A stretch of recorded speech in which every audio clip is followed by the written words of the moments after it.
truck, out the yard, rolling down the street, headed to the customer. When I get there, get situated, I'll show you why they call this trailer a step deck. Those of you who don't know, you got flatbed, this flat, and step deck comes out like a step. The flatbed, you have to put straps across the load. I'm sure you've seen it before. Well, many of you have. Some of you probably haven't.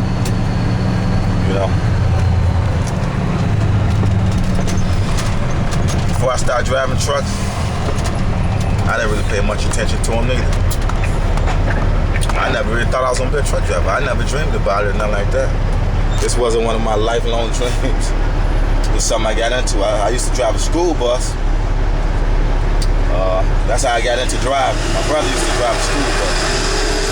I was actually a banquet waiter. I washed dishes, cooked in the kitchen. Don't look like I could do it. What a cook's supposed to look like, tell me. But my brother drove a school bus. Come drive a school bus. It got slow when I was in the kitchen cooking. You know, seasonal where I was working. It was like a seasonal job. So I finally gave in. Got my CDL, drove the school bus. Well, actually, the school bus company trained me. Got my CDL with them. And this was,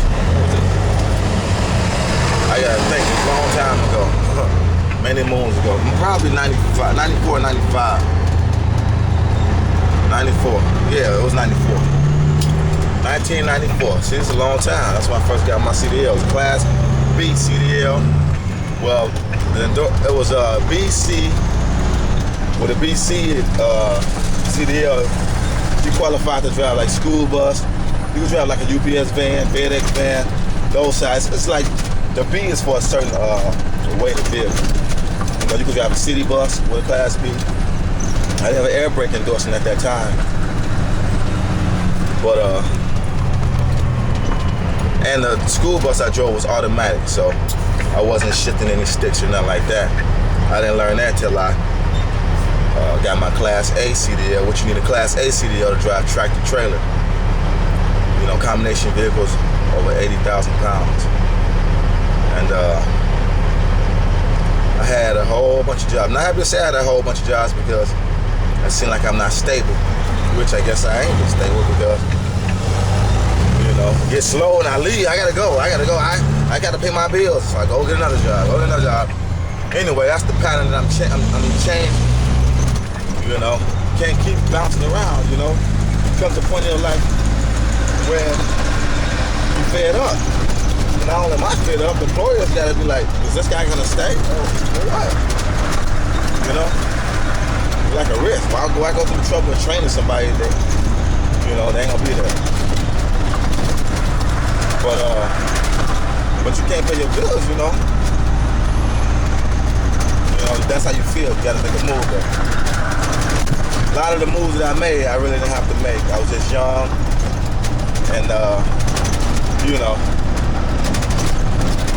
it got a little slower than what it was. And I panicked. I'm gonna pay my bill. You know, your child support make you. I don't know about you, but with that child support, you know, it tells me I need to make a certain amount of income because that's coming out regardless. So when I go under a certain amount, it freaks me out. I ain't gonna be able to live, no. So, but that attitude I'm changing. You know, gotta pay child support, gotta take care of my kids. You know, get slow.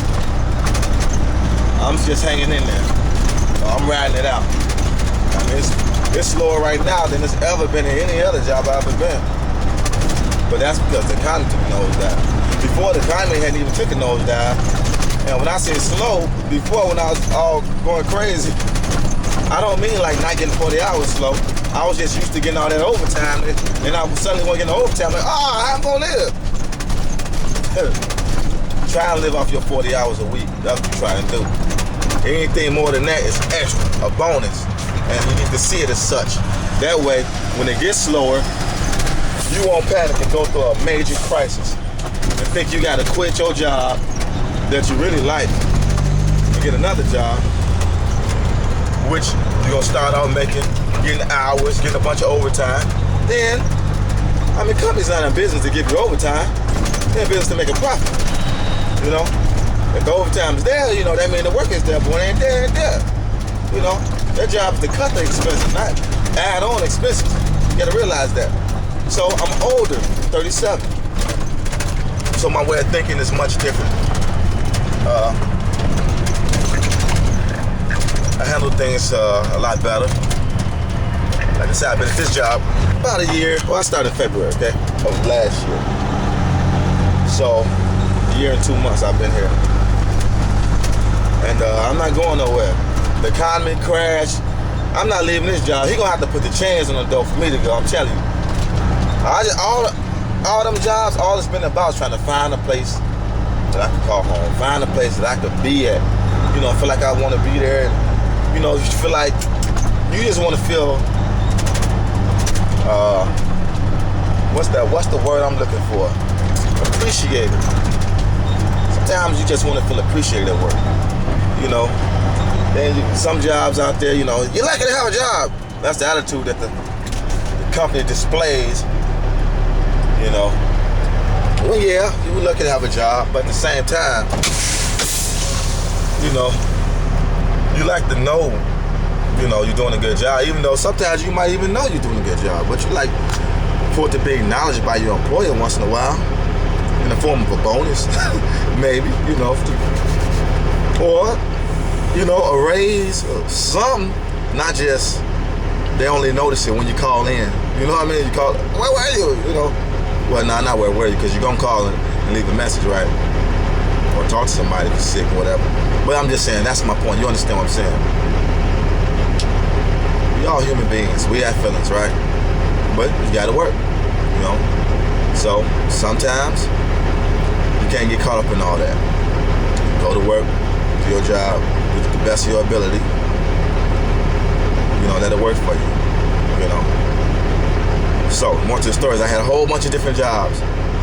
And basically, I was just trying to find one that I could stay with. But at the same time, like I say, I was young. When the hours went down a little bit, like I said, panicked, freaked out. I gotta go. I gotta get another job. I got another job.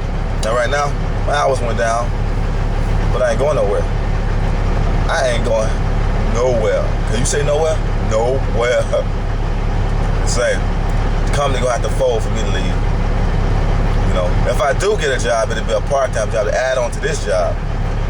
But I'm not leaving this job, you know. I like it here. I found a place that I like, that I really like. And my boss is cool. We're a cool dude, you know. It's all about understanding people, you know. Once you start a job, in the beginning, sometimes it might be a little shaky. It depends on the attitudes. You gotta learn different attitudes. Every person that you work with, you know, get in contact with, everyone has a different attitude. But you know what? I try to think like this. You don't know what a person is going through. So a person acting I don't cuss no more, but a person acting an A word to me, I'm not gonna act that A with him back, you know. In my mind, I'm just gonna say, well, I don't know what he's going through. Maybe he's going through something, you know what I mean? Maybe he need a kidney. I don't know. I just use that. That's my, you know, you got to find your own ways of coping with other people and dealing with life, dealing with this world we live in. So that's what I do. See, I don't know what he's going through, you know. Maybe he's going through something, you know what I mean? And he don't know no other way to handle it than to act the way he acted. That's what I tell myself sometimes. Then there's sometimes I might pull somebody to the side. What's the problem? You know, communication is key, you know. Sometimes it might be miscommunication, misunderstanding, you know. But I've always tried to think out situations. You know, I'm not an irate person. My first thought ain't to bust somebody in their face. That's not how I think. You know, my first thought is, I'm trying to talk to this dude, see what's wrong with him. You know, either you want to talk about it or you don't. You know, because truly, violence is not the answer. Because you get into a fight with somebody today, you think it's over and squash.